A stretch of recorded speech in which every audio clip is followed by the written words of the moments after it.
নমস্কার বন্ধুরা, পুষ্পশ্রী নার্সারি কোলাঘাট। আমি কমল, আর আজকে ভিনকা গাছ নিয়ে শেয়ার করছি, যাতে আপনি আপনার ভিনকা গাছ খুব সুন্দর রাখতে পারেন। আমরা ভালোবেসে এই গাছটিকে যে নামে ডাকি, কেউ নয়নতারা বলি, কেউ ভিনকা বলি, কেউ সদাবাহার বলি। তবে দারুণ একটি ফুল। আর আমি আজকে একই সাথে 14টি রঙের গাছ বসাচ্ছি। কিভাবে বসাচ্ছি সেটাই কিন্তু আপনার সঙ্গে শেয়ার করছি। আমার ফোন নাম্বার 9609456194। একটি নয়নতারা গাছ বসাবো না বন্ধুরা, একটি নয়নতারা নয়, 14টি গাছ। তো 14 পিস গাছ বসাবো 14 রঙের। দেখুন, প্রত্যেকটি আলাদা আলাদা কালার, প্রতিটি কালারই কিন্তু সুন্দর এবং দেখতে ভালো। আর আমি এই মাটিটি দেখছেন, এই মাটিটি অনেক পুরানো। পুরানো মানে কি জানেন? এই মাটিটি হচ্ছে চাষাবাদের মাটি। যে মাটিটির মধ্যে কিছু নেই, কিন্তু মাটিটিকে বারে বারে কোপানো হয়, তাতে অন্যান্য গাছ হয়। আর সেই সকল মাটি আমাদের একটি জায়গায় জড়ো করে পড়ে রয়েছে। আর এই পড়ে থাকা মাটিটির মধ্যে আমরা কিন্তু সুন্দর সুন্দর গাছগুলো বসাই। আর এই শুকনো মাটিতে জল পড়ে যাওয়া মানে মাটিটি দারুণ। আর মাটির মধ্যে যে আগাছা উদ্ভিদের শেকড়গুলো রয়েছে, এগুলো সম্পূর্ণ বেছে দেব। এটা এবার নিয়ে যেতে হবে। বেশ ভারী কিছুটা মাটি খুঁড়ে ড্রামটিকে বসিয়ে দিতে হবে, যাতে ড্রামটি না পড়ে। ড্রামটা রয়েছে না, আর এটাকে একটু ডিপ করে বসাতে হবে, নাহলে এই 2 থেকে 2.5 ফিট ড্রামটা উল্টে যেতে পারে। এই জন্য একটু মাটিটা খুঁড়ে নিচ্ছি, যাতে এটা পড়ে যাওয়ার সম্ভাবনা না থাকে। মোটামুটি 4 ইঞ্চি ডিপ করে দিয়েছি, আর সমস্যা হবে না, ড্রামটি সুন্দরভাবে বসে যাবে। বন্ধুরা, এই যে ড্রামটা দেখছেন, আর এই ড্রামটা দেখুন, নিচে একটা বড় রকম হোল রয়েছে, দেখতে পাচ্ছেন? ছিদ্রটা রয়েছে। আর এটা আমি বসিয়ে দিচ্ছি ঠিক এই পর্যন্ত। এবারে আমি যেটা করব, এর যে টোটাল মাটিটাই ভরবো না, সেটা ধুলো ধুলো মাটি নয়, একদম মাটির যে বড় গোটা গোটা মাটি দেখতে পাচ্ছেন, এই মাটিগুলো একদম প্রথমত দিয়ে দেব।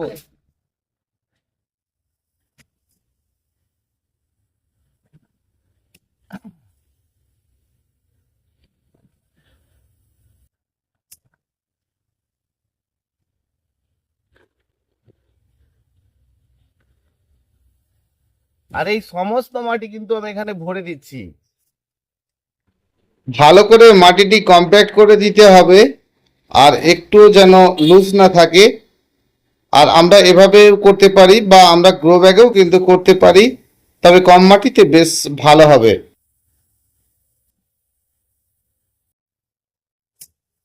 এই ড্রামটাতে প্রায় 20 কেজির বেশি মাটি ধরছে।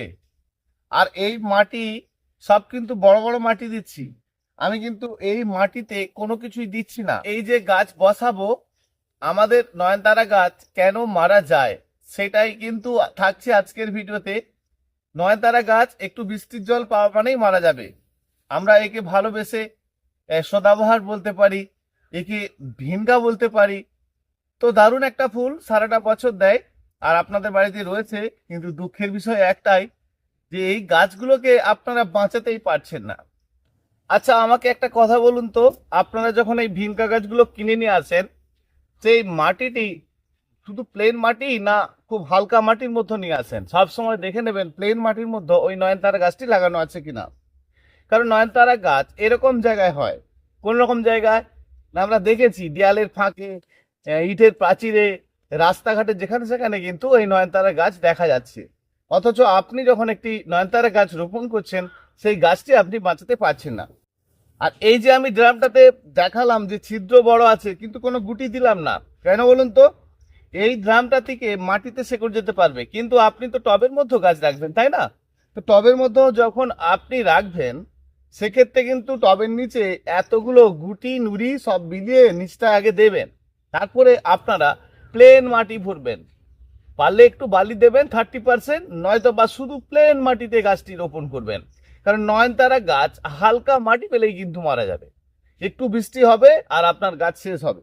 তো সেই জন্য আমরা কিন্তু প্লেন মাটি ভরেছি। আর এই প্লেন মাটিটি দেখুন, একদম উপর উপর পর্যন্ত ভরে দিয়েছি। যখন আমি গাছটা বসাচ্ছি, তখন কিন্তু গাছটি এই ড্রামটার থেকে, মানে এই টবটার থেকে উঁচুতে বসানো হচ্ছে। তো আপনারা তা করবেন না, কারণ এটা আমার বসে যাবে। এটা এতটা মাটি, তো একটু বৃষ্টি পাওয়া মানেই এটা কিন্তু বসে যাবে, আর কখনোই গাছ মারা যাবে না। এই নয়নতারা গাছের মাটি লুজ থাকলে আমরা ভালো করে কম্প্যাক্ট করে দেব, এবং পরপর আমি এই 14টি কালার বসাবো। পরের পর একটি টবের মধ্যে দিচ্ছি। আচ্ছা, আমি এতগুলো গাছ এইরকম একটা 20 কেজি মাটি ধরে এমন টবটির মধ্যে রোপণ করছি কেন? দেখুন বন্ধুরা, আমি গাছটি বসিয়ে দিয়েছি। এবার এর ভেতরে মাটিগুলো সুন্দর করে দিয়ে দেব। আর এই মাটিটা একটু উঁচু রেখেছি, কারণ বৃষ্টির জল পেলেও বৃষ্টির জলটা এখানে না দাঁড়াতে পারে, এবং প্লেন মাটির মধ্যে গাছ রাখলে মাটিতে কিন্তু একদম আপনার জল রাখবে না, আর ভিনকা গাছ আপনি কিন্তু দারুণ করতে পারবেন। এবারে আমি যেটা করব, এর সব ফুলগুলো কিন্তু কেটে ফেলে দেব, আর ধীরে ধীরে গাছটিকে গ্রোথ করার চেষ্টা করব। আমরা দেখেছি যে নয়নতারা গাছকে খুব সহজেই বাঁচানো যায়, কিন্তু এই গাছ আবার সহজেই কিন্তু মারা যায়। তাহলে কিভাবে সহজে বাঁচানো যায় আর আমরা আমাদের নয়নতারা গাছ থেকে প্রচুর পরিমাণে আমরা ফুল পাবো? এর প্রথম থেকে ফুলগুলো আমি নেব না, তাহলে আমি একই সঙ্গে এতগুলো গাছ বসালাম কেন? দেখুন, এই গাছটির এমনই একটা ব্যাপার যে এই গাছের গোড়াতে জল দাঁড়িয়ে গেলেই কিন্তু বা জল ধরে নিলেই কিন্তু গাছটি মারা যায়। সেজন্য বন্ধুরা, এই যে এটি রয়েছে, এটি তো প্রায় 20 কেজি মাটি রয়েছে, আর আমি একই সঙ্গে 14টি গাছ বসিয়েছি 14টি রঙের। তো তার কারণ হচ্ছে একটাই, যে এই গাছটির শেকড় যেন এতে একদম জ্যাম হয়ে থাকে, আর অতিরিক্ত বৃষ্টিতেও এখানে যেন জল না ধরে থাকে। সেই জন্য আমরা যারা টবে নয়নতারা গাছ বসাবো, টবের নিচে নুড়িটা কিন্তু খুব ভালো করে অবশ্যই দেব। মাটির এতে কিন্তু কিছুটাই দেব না, কারণ নয়নতারা গাছ আপনারা দেখেছেন যে যেখানে সেখানে হয়ে যায়, একদম কম্প্যাক্ট মাটি পছন্দ করে। নয়নতারা গাছ দেখা যায় যে দেয়ালের ফাঁকে খুব সুন্দর গাছ ধরে একটা শেকড় ধরে বট গাছের মতো হয়ে যাচ্ছে। নয়নতারা গাছ দেখেছেন প্রাচীরের ওপরে বীজ পড়ে সেখানেও আপনার গাছের চারা তৈরি হচ্ছে, অথচ আপনি একটি টবে করছেন আর সেই গাছটি আপনার মারা যাচ্ছে। তার কারণ হচ্ছে এই নয়নতারা গাছ একেবারে কম্প্যাক্ট মাটি পছন্দ করে। গাছটি প্রথমত ধরে যাক, এই সময় কোনো খাদ্য দিলাম না, মাটির মধ্যে কিচ্ছুটি দিলাম না, এবং পরিমাণ মেপে জল দেব, প্রচুর পরিমাণে কিন্তু এতে জলও দেব না। নয়নতারা গাছ সম্পূর্ণ রৌদ্রেতে হতে ভালোবাসে, আর সম্পূর্ণ রৌদ্রেতে থাকলে কিন্তু নয়নতারা গাছ ভালোই থাকে। তো আমরা যারা ছায়াযুক্ত জায়গা রয়েছে সেক্ষেত্রেও কিন্তু আমরা নয়নতারা ফুল ভালো দেখতে পারবো। তাহলে এই গাছটি এমন একটি গাছ যে ছাওয়াতেও ভালো হয়, আবার রৌদ্রতেই ভালো হয়। সেজন্য বন্ধুরা, আমরা যেটাই করি না কেন সব সময় মনে রাখবেন যে এই নয়নতারা গাছ নিয়ে গিয়েই প্রথমে একটা বিরাট বড় টবে দেবেন না। আপনার বাড়িতে সব থেকে ছোট কোন টব আছে আপনি সেটি নির্বাচন করুন। আপনার বাড়িতে সব থেকে ছোট টব কোনটা রয়েছে আপনি নির্বাচন করুন। প্রথমত আমি তো দেখাই যে এরকম একটা 3 ইঞ্চি টব যদি পান তাতেই রোপণ করুন। কিন্তু বন্ধুরা, আমরা প্রথমত যদি 3 ইঞ্চি টবের মধ্যে গাছটি রোপণ করি, পরবর্তী অবস্থাতে আমরা বড় টবে দিই, সেটা খুব ভালো হবে। ছোট করে একটি নয়নতারা গাছের ভিডিও আপনাদেরকে দিলাম।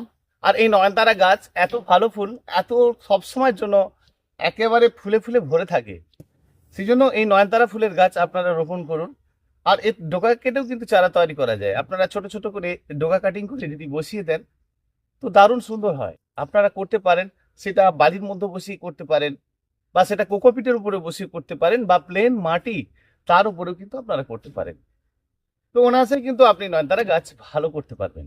এতে খাদ্য আপনি দেবেন খুব লিকুইড তরল, আপনার কিচেন কম্পোস্টের যে জল, ভার্মি কম্পোস্টের জল, সেটা যখন আপনি এই গাছে দেবেন না, গাছের গোড়াতে দেবেন না, টবের সাইড বরাবরটা দেবেন, আর ওইটা শুকনো হলে আপনি জলটা দেবেন।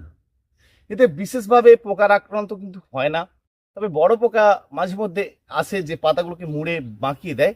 সেই জন্য বাড়িতে যে কোনো একটা পেস্টিসাইড থাকলেই সেটাই আপনি মাঝে মধ্যে দিলে কিন্তু দারুণ হবে। এছাড়া অন্যান্য ধরনের পোকার ক্ষতি যে বিশেষভাবে ক্ষতি করে দেয় সেটা কিন্তু করে না। তবে এই নয়নতারা গাছকে ভালো করে রাখতে গেলে আপনাদেরকে মাঝে মাঝে কিন্তু ডোগাটা পিঞ্চ করতে হবে। যত পিঞ্চ করবেন গাছের গ্রোথটা বাড়বে আর ফুলের পরিমাণটা বাড়বে। তাহলে আপনারা এর মধ্যে যে খাদ্যগুলো দেবেন, লিকুইড তরল খাদ্য টাদ্যগুলো দেবেন মাঝে মধ্যেই, একেবারে দারুণ হবে আপনার নয়নতারা গাছ। সেই জন্য আমরা যারা এই নয়নতারা গাছ বসাবো সব সময় কিন্তু প্লেন ভাবে বসিয়ে দেখবেন একটা গাছও মারা যাচ্ছে না। এবং এই বর্ষা আসছে মানে আপনারা একদম যত ছোট টব পাচ্ছেন সেই ছোট টবের মধ্যে বসান, দেখবেন আপনার গাছটি সহজে সুন্দর হচ্ছে। বর্ষাটা চলে যাক, তারপরে আপনি গাছটি নিয়ে গিয়ে আরো একটু বড় টবে দেবেন, তখন আপনি 8 ইঞ্চি টবে দেবেন। এখন কিন্তু ভুল করে খুব বড় টবে দেবেন না, সেই জন্য বন্ধুরা আমি এরকম একটি এর মধ্যে 14টি গাছ বসিয়েছি। কারণ এই যে মাটিটি রয়েছে 20 কেজি, এই 14টা গাছে কিন্তু ভাগ হয়ে গেছে। এখন এই গাছটি 14 কেজি 20 কেজি মাটিতে 14 পিস গাছ, এবং মাটির যে লেভেলটা দিয়েছি দেখতে পাচ্ছেন, এই লেভেলটা এতটা উঁচু থাকবে না, এটা কিন্তু সমানে সমানে এসে যাবে। কারণ এটাতে এখন জল দেওয়ার পরেই এটা সমানে সমানে এসে যাবে। সেই জন্য আপনারা যে নয়নতারা গাছ বসাবেন সবসময় কিন্তু গভীর করে নয়, হ্যাঁ। আর গভীর করে দিলে নয়নতারা গাছের বড় বিপদ। একদম আপনি করবেন না, উপরে উপরে রাখবেন। নয়নতারা গাছ এমনি জল খুব কম পছন্দ করে, কমপ্যাক্ট মাটি পছন্দ করে। সেই জন্য বন্ধুরা মাটির মধ্যে কোনো রকম আপনারা দেবেন না। গাছ রোপণ করার পর আপনারা ভার্মি কম্পোস্ট, কোকোপিট, তবে গাছের ওই রকম গোড়া আপনারা কি করেন, কোকোপিট ভার্মি কম্পোস্ট দিয়ে গাছের গোড়ায় গোড়ায় দিয়ে দিচ্ছেন না, আপনারা টবের সাইডে উঁচু করে মোটা করে রেখে দিন, কোনো চাপ নেই। বা মাটির সঙ্গে আপনি এলোমেলো করে দিন গাছটা রোপণ করার পর। কিন্তু নয়নতারা গাছ রোপণ করতে গিয়ে ভার্মি কম্পোস্ট, কোকোপিটটা ভুল করে মেখে গাছটি রোপণ করবেন না। তাহলে কি হবে, এই গ্রীষ্মকালটা আপনার ভালো থাকবে, তারপরে একটা দুটো বৃষ্টি হবে। আপনি ভাবছেন যে হাইব্রিডে নয়নতারা গাছগুলো বৃষ্টির জলে বাঁচে না, এটাই তো হয় নাকি?